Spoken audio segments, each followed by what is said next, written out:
Halo, cek. Halo, cek sound. Suara saya terdengar? Terdengar Pak, aman-aman. Oke. Bismillahirrahmanirrahim. Assalamualaikum warahmatullahi wabarakatuh. Waalaikumsalam warahmatullahi wabarakatuh. Sebentar saya rekam ya. Oke, sudah. Alhamdulillah. Alhamdulillah rabbil alamin. Wassalatu wassalamu ala asyrafil anbiya wal mursalin. Sayyidina Muhammadin wa ala alihi wa sahbihi ajma'in. Allahumma shalli ala sayyidina Muhammad wa ala ali sayyidina Muhammad. Allahumma aslih umat Muhammadin sallallahu alaihi wasallam wa farij an ummati Muhammadin sallallahu alaihi wasallam. Warham umat Muhammadin sallallahu alaihi wasallam. Masyur wa fawwidna datallatan fil alamin bihaqi Muhammadin sallallahu alaihi wasallam.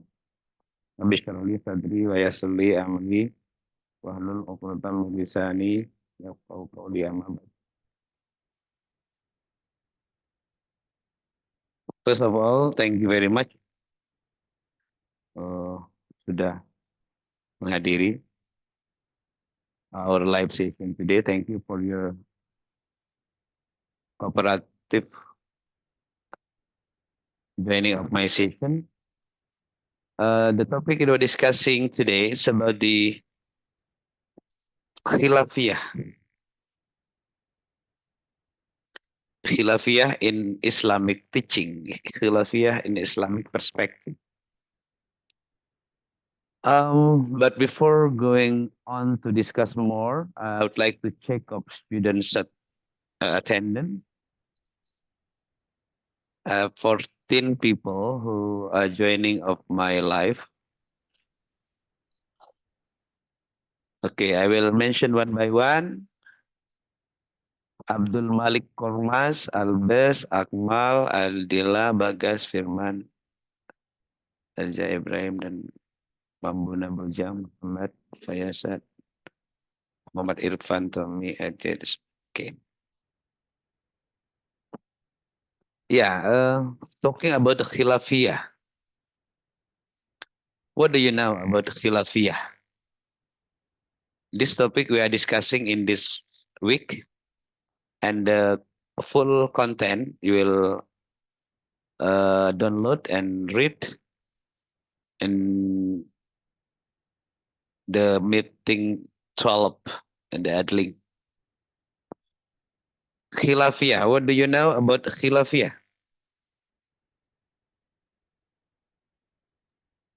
Leadership. You have to differentiate between khilafiyah and khilafah. Yeah, khilafah and khilafiyah is different. Yeah, talking about khilafah is like, yeah, when you talk about khilafah is like a leadership concept of how to organize or how to manage a nation in Islamic teaching. It is called khilafah. But khilafiyah come from the word khilaf. Khilafiyah in that the difference of point of view on a certain case. Different opinion of scholars, of Islamic scholar on understanding of a certain issue, on certain case in Islam. Jadi kalau khilafiyah itu adalah beda pandangan, perbedaan pendapat ulama, adanya pandangan dan cara yang berbeda dalam melaksanakan ibadah, dalam memahami ajaran Islam. In understanding of Islamic teaching, there are so many Islamic scholars who expert in fiqh, who expert in hadith, who expert in tafsir, who expert in usul fiqh, and many other fields of Islamic knowledge.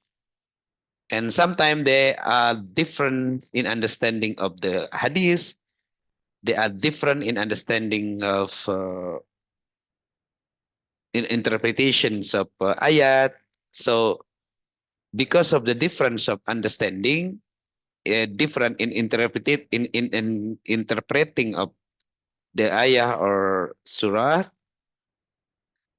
it cause of the different way to apply in worshiping practices.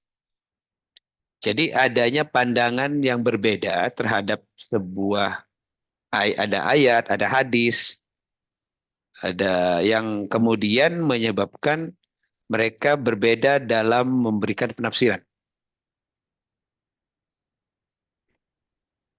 Nah, ini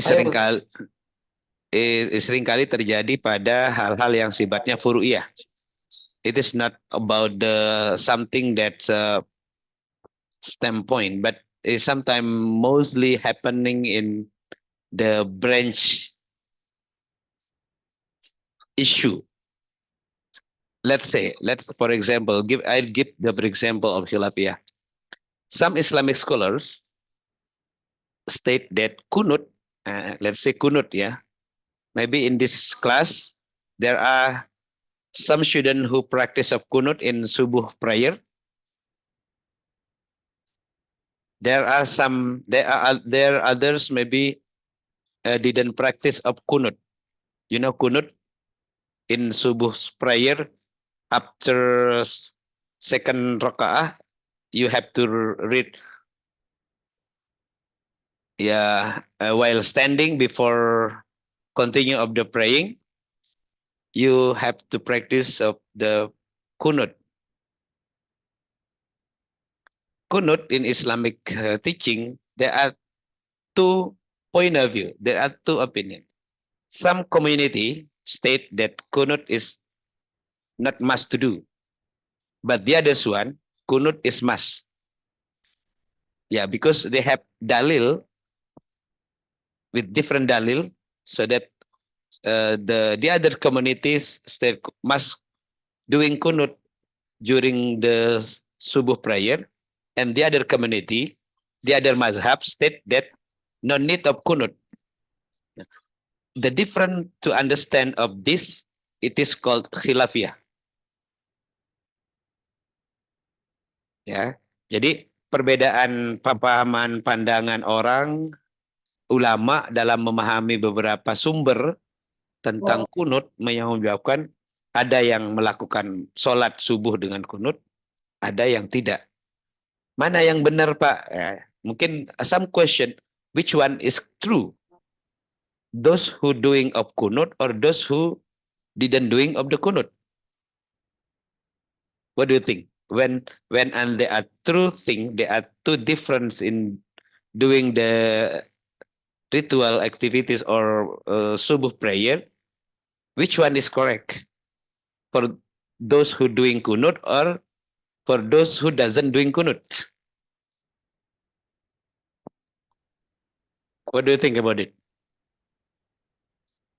May I offer my opinion? Yeah. Yeah, I think doing kunut is really good because it's practiced in sunnah, right? And there's also really strong dalil about it. However, I haven't really heard anything about kunut being mandatory. That we have to do it in every subuh. So doing it is good, but leaving it is also fine. Hey, nice, very good answer.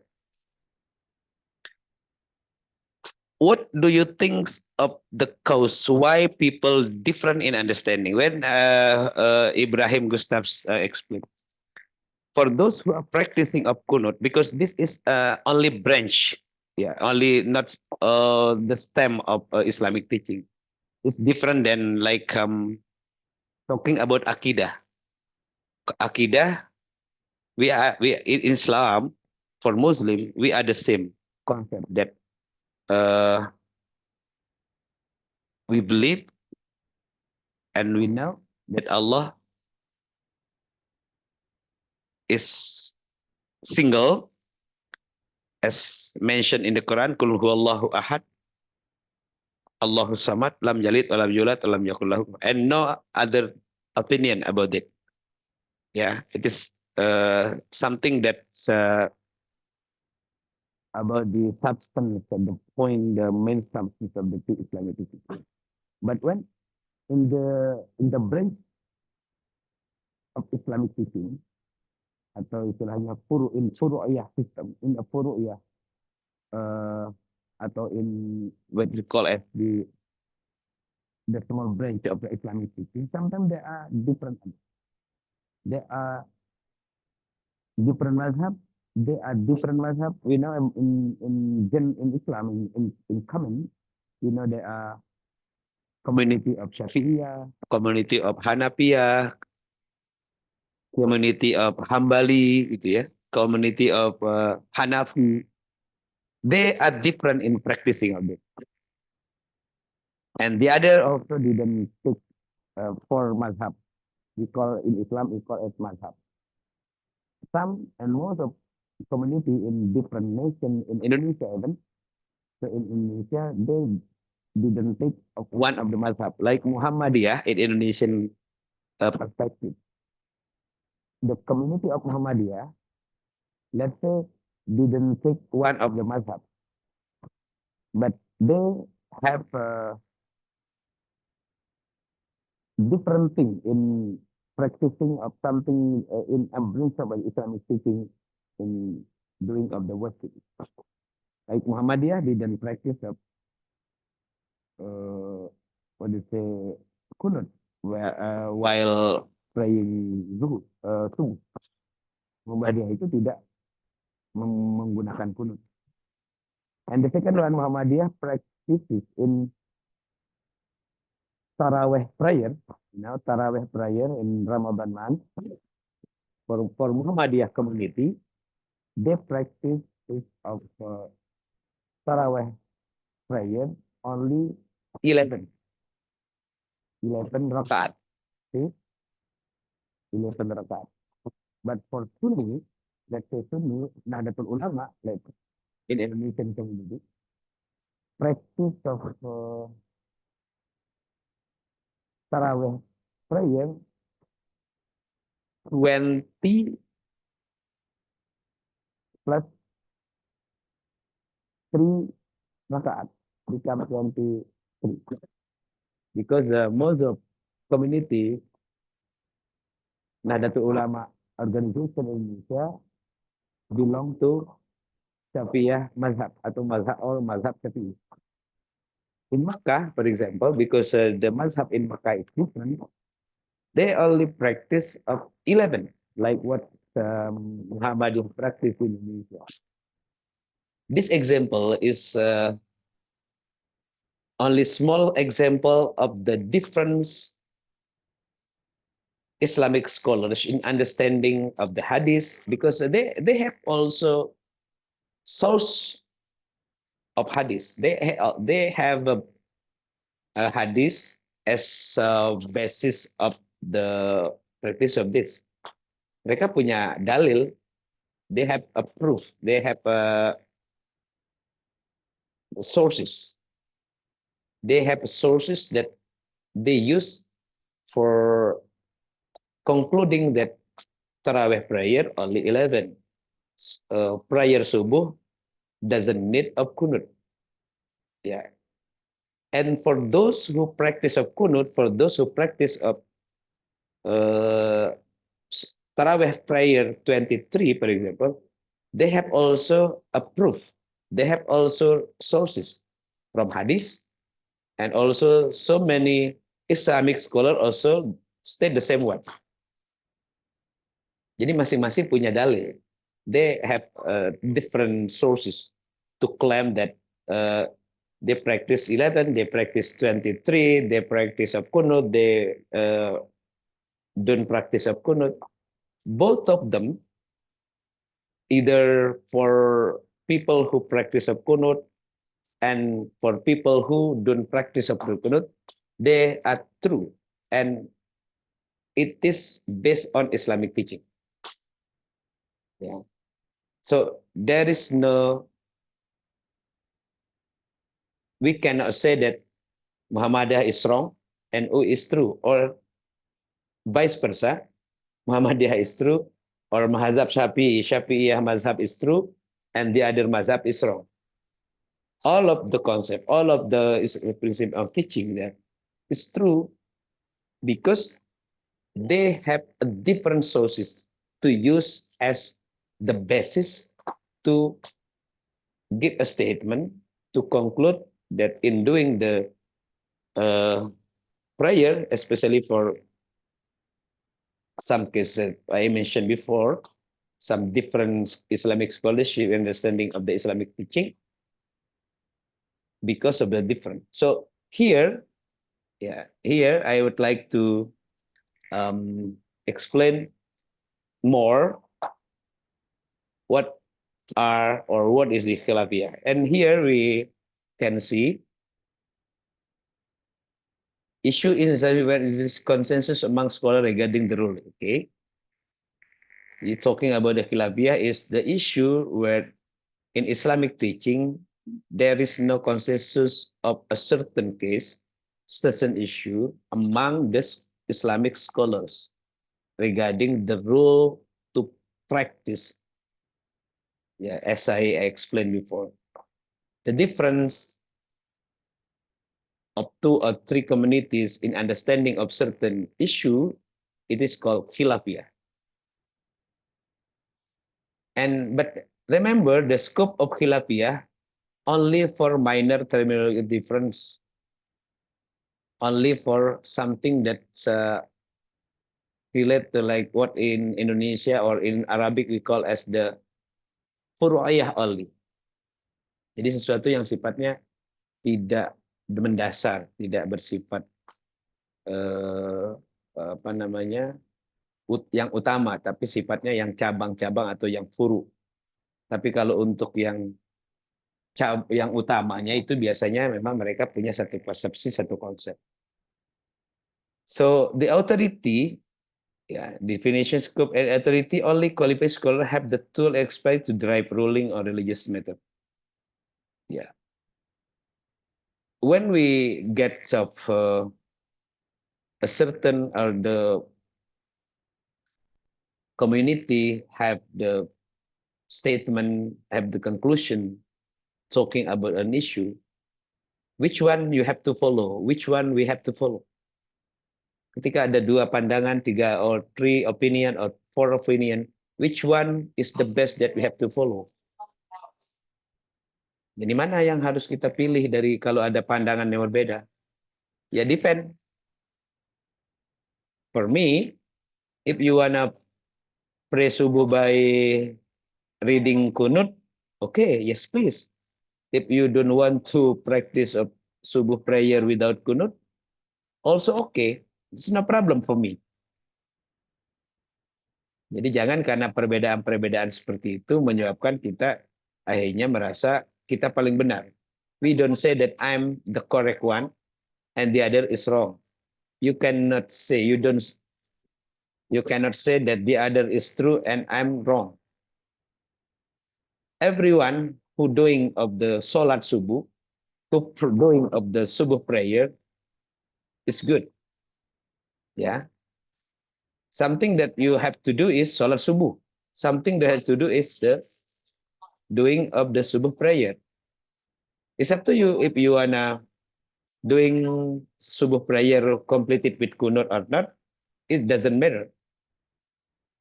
But the most important thing that you have to do, you have to do of the subuh prayer.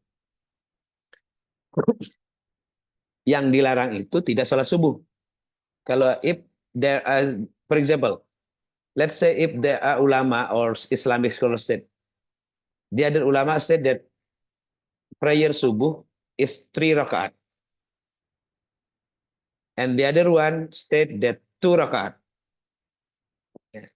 It is not categorized as the khilafiyah because most of the 100% of Islamic teaching based on Islamic scholars agreed that subuh prayer 2 rakaat, Isya 4 rakaat, Zuhur 4 rakaat, Maghrib 3 rakaat, Isya 4 rakaat. No different opinion about it. But only in the small case that they have different, like what I explained before, like practice of kunut during the salat subuh or subuh prayer, it is called categorized as the khilafiyah context. And talking about the khilafiyah, of course, some qualification for driving ruling. In the Islamic teaching, there are some qualification for driving rules. Yeah, we start from number 1 to number 5. Let's say there is a specialization in the Sharia. There's also fiqh and usul fiqh, and then the Quranic exegesis, and then Hadith studies and Arabic linguistics. Scholars has expertise and multi-reason to drive ruling effectively. To have to make a conclusion to a certain issue that are different in our community, of course, it is not doing by all people. For those who only have a special and we call as the expert in Islam, expert in fiqh, expert in usul fiqh, expert in Quran, expert in hadith, understanding of Arabic language, and deep understanding of Quran, hadith, deep understanding on every kinds of knowledge in Islam, we call as the ulama, or it's called Islamic scholar. When they decide of the certain issue and then decide to do or not to do, or decide to give fatwa or to give agreement that in Islam must doing this, in Islam must not doing this, yeah, it's okay.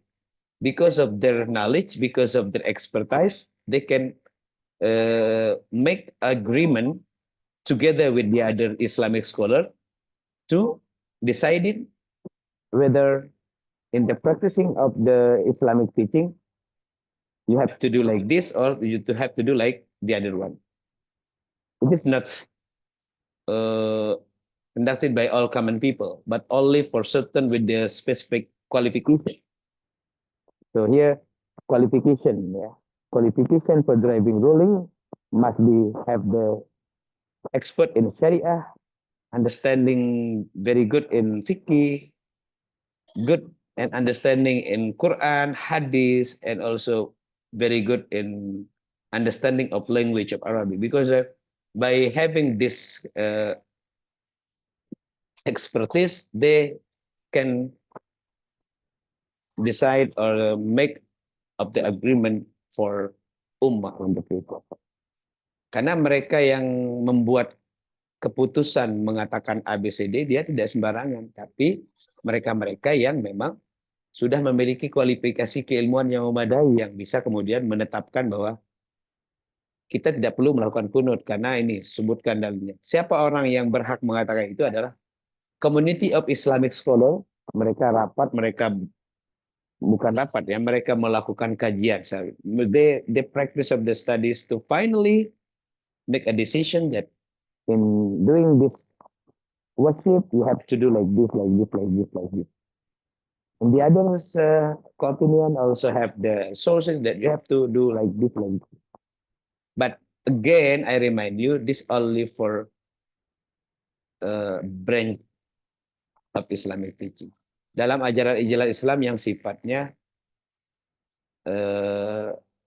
cabang saja, yang sifatnya furu'iyah, yang sifatnya sunnah. Jadi tidak yang bersifat utama atau yang bersifat akidah. Gitu. Kalau akidah, ya tidak ada perbedaan. Tidak ada perbedaan. Nah, method that fall under khilafiyah, this is kan. Dan method that fall under khilafiyah. The method that fall under khilafiyah, the first one is the furu. Something we call as furu'iyah, as I explained before. The branches of religion. This agreement typically arise in non-essential operational aspect.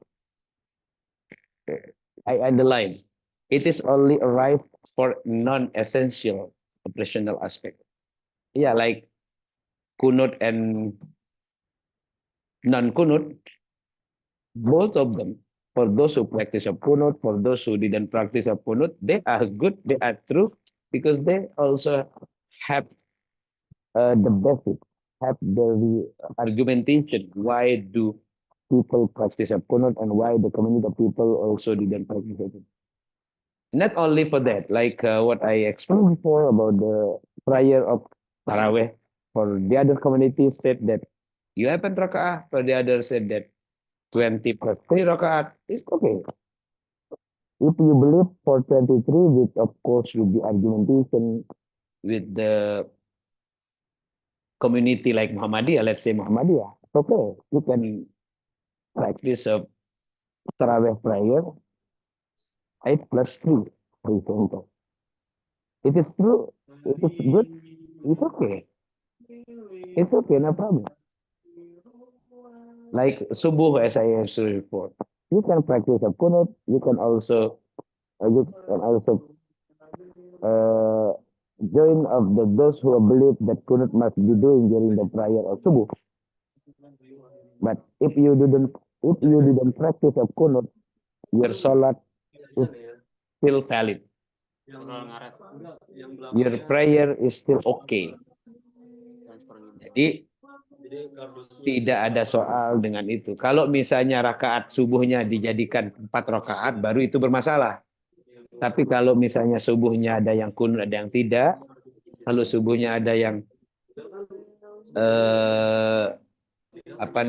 sholat tarawihnya 11 atau 23, yang nggak ada soal. Yang tidak boleh itu Anda tidak sholat subuh. Kalau itu sudah sepakat ulama, sholat itu tidak ada perbedaan pandangan. Subuh prayer is must for everyone. And 2 rakaat. If you add of the rakaat for sholat subuh become 4, for example, you are wrong. Because the commitment of ulama that subuh is only 2 rakaat.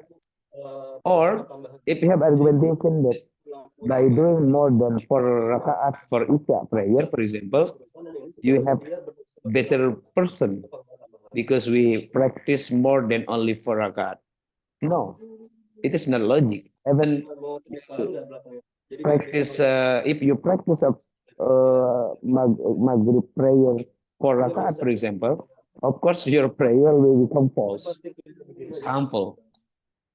Jadi kalau pertanyaannya, terus bagian mana saja yang boleh berbeda? Nah, tadi hal-hal yang sifatnya furu. Tapi dia cukup sih. Tapi masanya lagi siapa yang ngobrol sambil saya lagi ngajar begini? Asik ngobrol ya. Nanti saya keluarkan nih dari Zoom. Okay, remember just silent ya. I mean that off your mic. Ladies and gentlemen, because this is limited only for 10 minutes, we have a 5 minutes to continue our live today. Yeah, the first one is method that fall under khilafiyah. It's about the full branch of religion.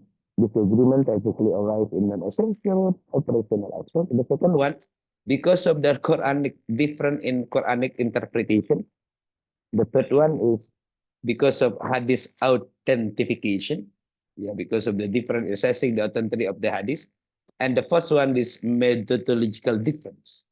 The variation approaches the dictionary from the agree upon the sources. And the last one, how to approach of khilafiyah. How to approach of khilafiyah. At least there are some points that are important to understand. First one, recognize of inevitability. The second one, respects of diversity. Artinya ketika orang mempraktikkan sesuatu yang sifatnya furu'iyah dalam ibadah misalnya, ada yang sholatnya 11, ada yang 23, ada yang kunut, ada yang tidak misalnya. Ada ulama yang mengatakan tidak boleh ziarah kubur, ada juga sebagian ulama yang misalnya membolehkan ziarah kubur. Itu tidak boleh kita saling mengharamkan atau saling mengkafirkan tentang itu. You have to respect for those who believe with certain opinion. with Islamic community's opinion to practice of this, and the other one not practice of this, it's okay. We have to respect some of the different. Jadi tidak boleh kita gara-gara hal yang furu'iyah menyebabkan kita saling berantem, kita saling menghakimi bahwa kamu salah, kamu kafir, saya yang paling benar, yang lain tidak benar. Sesuatu itu adalah sifatnya cabang saja dan tidak perlu diperdebatkan. Dan itu adalah al-ikhtilafu min ummati rahmah. Jadi perbedaan dalam itu hal yang biasa saja. And it's number 2, respect diversity, harus menghargai perbedaan. Acknowledge the different average Islamic jurisprudence and not sinful, dan tidak berdosa. Avoid hostility, approach the different with understanding, not anger. Ya, perbedaan itu harus saling memahami, bukan untuk saling mengkritisi atau saling gontok-gontokan. Maintain humility, we have to practice how to maintain up humility. Avoid claiming absolute truth. Jangan mengklaim sebagai kebenaran yang pasti, yang absolut, saya yang paling benar, yang lain salah semua. No, especially without scholarly qualification. Apalagi kalau orang yang bicara itu nggak punya kualifikasi tentang itu. Avoid believing, refrain from insulting, and do not force the other. Jangan-jangan memaksa orang untuk. Okay, there's some point. For more detail about this, you can go to the link. You can read in lectures note and full content about the issue, that topic or discussing today about the khilafiyah concept. Yeah, I think some point important to discuss today. Once again, thank you very much for your joining in my live session today. And before I leave of this session, I would like to take a picture to your attending. Yeah, because you're attending today, I will become the sources to complete up your present list in the AdLink. Would you like to open your cam? If you don't open your cam, mean that you are absent in my class. Okay, ready to take a picture? Keep smile. Jadi yang buka kamera yang hadir, yang nggak buka kamera dianggap tidak hadir. If you open camera, it means that you are joining. If you are attend. If you don't open the cam, mean that you are absent in my class. 3, 2, 1, go. Once again, 3, 2, 1, smile. Thank you very much for attention. Assalamualaikum warahmatullahi wabarakatuh.